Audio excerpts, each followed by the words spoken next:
WAC technology. Great concept. BCE patented this idea and have licensed it to Riley.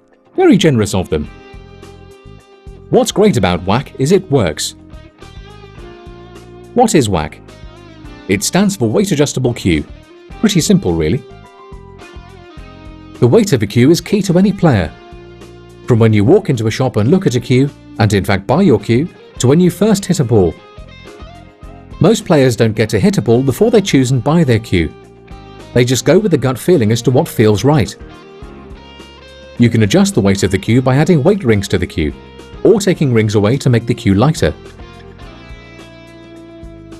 So with WAC, you get to choose the weight of the cue. Heavy, medium, light, or really light, all by using half-ounce weight rings. If you want to go further still, you can move up to the WAC Plus option. Double the size weight rings, 1 ounce, which massively increases the weight range.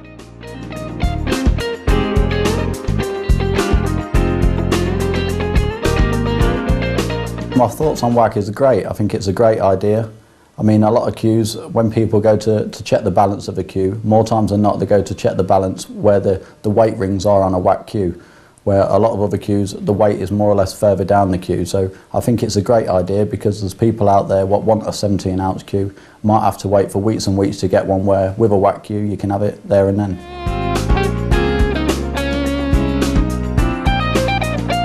I think the weight is everything. I mean, it's the same in any sport. Obviously, you have to be comfortable with the tool you're using. I mean, with a WAC cue, you've got 3 choices.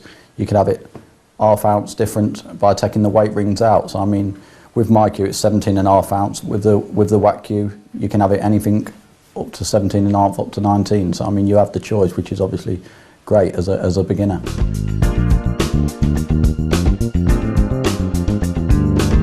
I mean, with the weight rings being distributed in one part of the cue, I think it's everything. I mean, with other cues, sometimes you do get the weight actually what moves in time. I mean, I know that I've had a cue myself and the weight is actually moved in time and you've had to go and get it done, where with this WAC cue, that's never going to happen. I mean, you've obviously got the joint which tightens the weight up, so obviously that weight is never going to move and always stay in the same position.